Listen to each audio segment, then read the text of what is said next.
Hi lovely people, today I'll be sharing on how I cope with stress or a lot of work, long hours, and I think basically just how I cope with the intensity of a law career. I always try to pray first. I won't say that I achieve it all the time because there'll be times where I'm panicking or I'm already in the okay, I have too many things to do mode, and yeah, unfortunately sometimes I forget that God is the biggest help. I recently watched this show called The Pilgrim's Progress. It's in cartoon form. In the show, this guy Christian, who is supposed to represent the regular Christian, as he goes along this journey towards the eternal kingdom, he faces a lot of problems. He fell into mud, he had some obstacles, and each time he called for help, he got help. So it's very much like life. When I need help, why should I turn to human first when obviously God is the best help, because he's all powerful and all controlling and all knowing.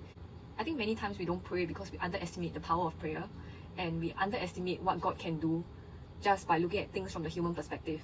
I recall a time when I had really a lot of work, like it was just piling and piling and coming. Like before I even finish one piece of work, I get the next piece of work. And I told God, like, God, I really can't do this anymore. It's too much, it's too overwhelming, and just help. I don't know how you're going to help me. And miracles really do happen. Sometimes the work goes away. And I know that it's because I prayed and asked God to help. And that was his help. His help was for the client to delay their project or for the client to delay certain discussions, so that in the end, the advice that the client required was delayed, and it's like one thing off my checklist in that sense. Apart from asking and praying that the workload will reduce, I also pray for God to partner me in my work. This is something that I took away from my ex's mom. She always told me that whenever she was doing housework and whenever it got really tough, because housework is not easy, it's quite tiring, physically taxing also, that she would pray for God to partner her with her work. And this is a habit that I've learned from her, which is to ask God to partner me in my work. Even though it seems very unimaginable how God can partner you in your work, but he can always add strength to you, give you more perseverance, give you more alertness, focus, or anything that you may need to complete your work. So that's my first, and to me the most important thing to do when I feel very overwhelmed. So the second thing that I like to do is to find ways to reduce the work. Of course, right? Because when there's so much work, you have to reduce it. And my train of thought is usually the same. Is there an intern who can do the work? But usually the answer is no, because the work is very confidential and interns are not supposed to be exposed to confidential work.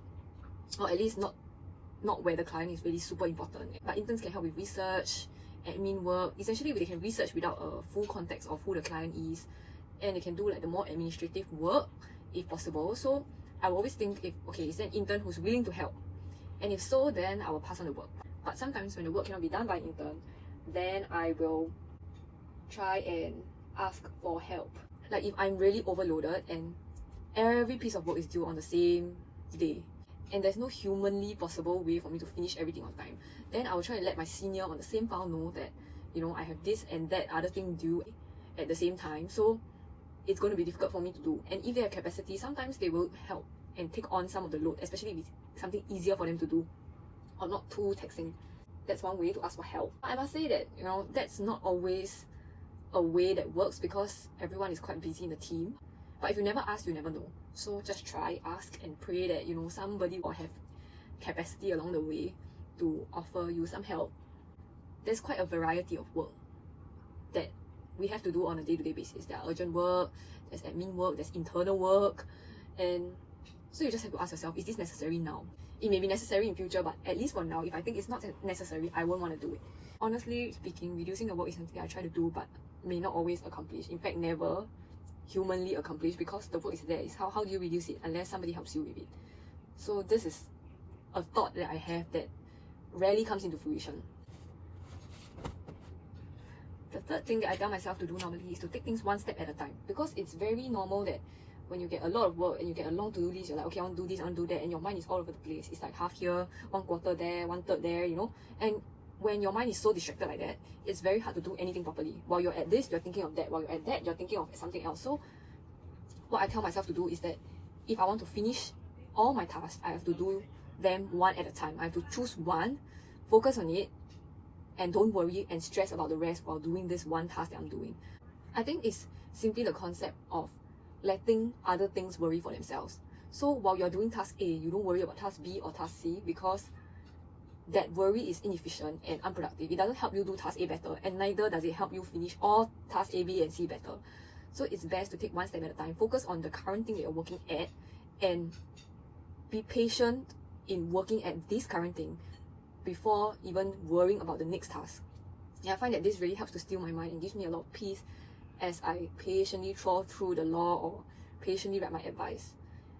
The fourth thing that I try to do is to increase my efficiency, and this to me is very all-encompassing. It can involve a variety of measures. One way I try to increase my efficiency is to set myself a timer. For instance, let's say if I'm drafting a piece of advice, to stay focused, I will say, okay, girl, you only have 2 hours to do this, so can you just please focus for these 2 hours and make sure that you are hitting your goal. So I will just tell myself, okay, just count down. Okay, 1 hour has passed. What have you done? Only written 1 paragraph? There's all this extra time going. Are you daydreaming, dozing off, or like just spacing out in your mind? So when I have the timer there, it helps me keep track of the amount of time I'm taking for that job. I know this creates some form of stress. Some people tell me they get heart palpitations from just having a timer there, or like just anxiety from looking at the clock going down. I set a timer for efficiency. But if you are my friend, you will already know that this timer doesn't really work. I just set it so that I will stay focused in the meantime. For instance, if I'm drafting an agreement, I know it's going to take a long time, I will just tell myself, okay, I'm finishing it in the next 4 hours, even though it's not finishable within 4 hours. It's just to make myself more aware of the time that is passing, so that I make sure that I am not spacing out or just staring blankly to a screen or reading the same line over and over again. While I say that I don't always meet my time limit, sometimes I surprise myself by being able to. So there was once when I actually reviewed an NDA. An NDA is like a non-disclosure agreement or confidentiality agreement. And I set myself like 2 hours, and I actually did it within 2 hours. So I think there are pros and cons to this strategy because it really depends on the piece of work. For instance, NDA is quite straightforward most of the time, and I know that, okay, if I just focus, I can get this done in 2 hours. But some clients have very strange things in their NDAs, or like, basically if you get strange things in the agreement or in the document, then they will kind of throw you off, and you will have to readjust your time limit. Like if I set a 2-hour time limit for a straightforward NDA, and then once I start reviewing the NDA, I realize, oh, this is not actually very straightforward, and my time limit is going to go up. I sometimes become stressed because I already set this time limit, and I know now that I'm not going to hit it. That really depends on how you're able to manage your own stress level. For me, I will just be like, okay, you know, I need to be more patient because this is a difficult agreement, there's a difficult clause here, there's something that I need to do research on, so I have to take more time. Another way I try to be more efficient is to also look for precedents.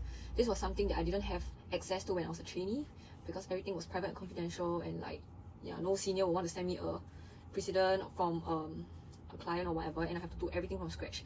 But now, there are pieces of work that I've done before already, so I kind of make my own precedents because like if I've advised on this matter before, I can just copy and paste similar advice, assuming that the law has not changed, or yeah, like no substantial changes have been made since my old piece of advice. And sometimes I also do ask seniors for precedents because it's much easier starting off from a piece of work that somebody has done before than starting from scratch. Another thing I like to do is to cut off social media completely. I won't be reachable by Telegram, WhatsApp, whatever, unless my boss calls. But if not, I will not be on social media because my mind will be switching between tasks. I honestly think that I'm someone who can really multitask quite well. I do text people quite often, even while I'm doing work. But if I really want to be in full focus mode, sometimes I completely do not reply anyone because, yeah, sometimes you just have to sacrifice something to be more efficient. Sometimes I listen to music, and it's the weirdest form of music. It's like, it's in between an exercise music and classical music. Like the kind of music that doesn't get too loud for me and distracting, and at the same time not too slow that makes me want to fall asleep. Yeah, it's the kind of music that keeps me, okay, you know, pumped up enough to continue typing, to continue reading, continue writing. On a more personal note, I think it's very important to continue eating, sleeping, and exercising well. What do I mean? I try to eat healthy because I know that when I'm drowning in work, I don't get much sleep, so something has to go, but I try to compensate it with healthy eating good food. And now that it's work from home, I can cook more healthy food. I don't have to go outside and eat all the oily MSG stuff. So that's something I really appreciate. Yeah, during the busy period, sleep will become scarce, so I try to sleep as much as possible. Technically, I know that I should sleep as much as possible, but I know that I don't even come close to achieving it because by the time I finish work, it may be like 11 PM or 12 AM. And then I'll feel like, oh, I didn't have enough me time, so I'm going to watch a YouTube video. And then one YouTube video becomes 2, 3, and then 10. And then I realize, oh, it's 1:30 AM and I think I should sleep now. So this is my bad habit, but please don't follow it. The ideal thing to do is that once you finish work, maybe you do your quiet time and whatever, and then just go and sleep. So maximize your sleep as much as possible. I was watching a YouTube video yesterday on the detrimental effects of. It's not like I don't know it. It's not like I don't know that sleep is good for the health and lack of sleep is bad for your mind, but when I watched the video, it kind of shook me a little because the video said that if you get 6 to 7 hours of sleep, which sounds pretty decent, right? I mean, 6 to 7 hours is quite a lot, right? Even then, the video said that the effects were so bad that you increase the risk of Alzheimer's, cancer, and all that stuff. So yeah, I'll try and get a solid 8 hours, which is something that I don't get at all. But I will work on it and try my best to sleep early today and the coming days. What makes you feel good? For me, exercising helps me feel better because at work I'm sitting down at least 8 hours a day and my back hurts, my shoulders hurt, everything of me hurts, my butt hurts also. So at least when I exercise, I feel like I'm getting my blood moving, I'm not just sitting down. Even sometimes at home when I'm just watching shows, I try to stand up, stretch a bit, because sitting down is cancer. Sitting is giving you cancer. I try to counter that by doing a little mini workout every day if I can, maybe just for 10 minutes, because 10 minutes counts too. So just do what makes you feel better, helps you feel physically better in the day. Next thing, don't stress. I mean, it sounds so duh. It's like, of course, don't stress lah, right? But you know what? It's like we all know not to stress, but we all stress still. Someone once said to me that stress comes from trying to control things that you cannot control, which I guess makes some sense because usually you stress about the outcome or not being able to finish certain things on time. And the fact is that it's because you cannot control it. Like if let's say you have something due in the next 8 hours, you know by the next 8 hours you just can't do it, then you just can't do it even if you're stressed. Honestly, if you think about it logically, assuming you are completely 100% rational, stress doesn't really add much to your productivity. It doesn't help you in completing your work. I know some people work better under pressure, but that's pressure. That's not like stress to the point where, you know, some people have breakdowns, panic attacks. Some people get stressed to the point where you can only stress. In the end, you can't even do your work because you're so stressed. Just think of what's the worst that can happen. If your boss wants to fire you for already trying your best, then I would say then it's not on you anymore because you've tried your hardest and your best is enough. Your best is always enough. You don't have to push yourself beyond your best and you don't have to try so hard to meet someone else's expectations if it was the best you could have given.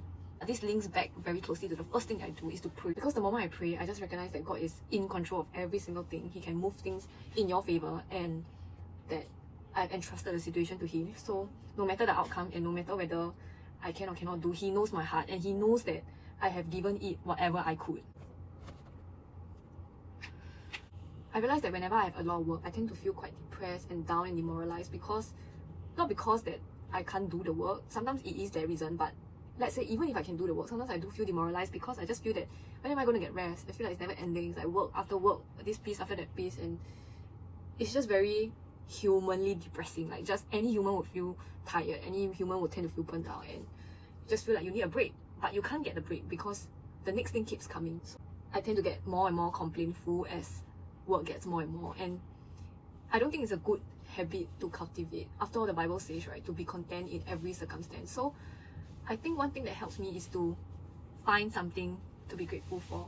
Like if I'm actually thinking of that day and it's a really bad day and I think, oh, you know, at least maybe I got to enjoy last weekend, or at least maybe my boss isn't that harsh to me, or at least I have a job, you know, there is always something to be grateful for, no matter how small. In fact, there are actually a lot of things to be grateful for. It's just that in that situation, in that perspective, like when you are focused on, oh, I have so much work to do, in that narrow frame of mind, sometimes you just can't see it and you can't feel grateful about it. But I think when you don't feel like it is when you should go and find it, because sometimes your thoughts just have to control your emotions a bit more.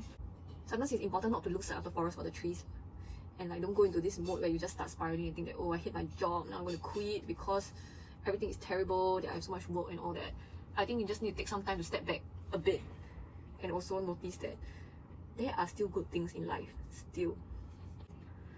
I think by now you will have noticed that I have very different handwriting, right? I can write in all sorts of different handwriting. Yeah, but that's me because I think my personality is a bit crazy. So this point on finding a rhythm, I think it's quite important because when you're working, suddenly it feels like you lose your rhythm. Your rhythm becomes the office rhythm or the team's rhythm or whatever rhythm it is, right? But when you're doing a piece of work, right, it's almost like you're studying for an exam, studying for finals or something like that. And you know your rhythm when you're studying. You either wake very early or you stay up late. You know, different people have different rhythms. Some people are late night workers, some people like to start their day early. For me, I like to start my day early. So if I have a lot of work, sometimes I wake up earlier than usual, 7 maybe. And I still end work late. But I think because my focus is best when it's early, I try and wake up early to do work before all the calls come in and distractions and noise. And some people just need their tea or their little pet to keep them company while they work. When life gets really tough, what I try and do is that I always plan my leave in advance. Not a lot in advance, but let's say now it's July, I will take already some days of leave for end of July or early August, so that I always have something to look forward to, like this rest day. Like if now it's very tired, I'll like, okay, you know, in 2 weeks time I'm gonna have my leave. In however many days there's gonna be a public holiday, and make interesting plans on your leave days so that you have something outside of work to look forward to. And like, just don't be too caught up with work. Like, work is not your life, work is not everything, work is not your be all and all. You don't have to please everyone. I think at the end of the day, if I remind myself that my whole purpose is to please God, and that I'm not working just for men alone, I think it's a lot of comfort, because you know, men may not recognize your efforts. They may not see the amount of hard work that you're putting into a piece of work, simply because they're just not all knowing, and they might have a rough estimate, and even a very inaccurate one. So honestly, if you put your hope in men to validate you and to validate your piece of work, you are setting yourself up for disappointment. But if you know that you work for God, and God sees everything that you do, God sees your heart, your intentions, your effort, not 1 second goes by without Him looking, then I think you can be a lot more at peace knowing that if you've done your best, then it's good enough. That God will never ask you to work beyond what you can do, and God will never ask you to work until you know you have to collapse in your office or collapse at home or just neglect your health. I think at the end of the day, for me, it's just trusting that, you know, God will carry me through every situation.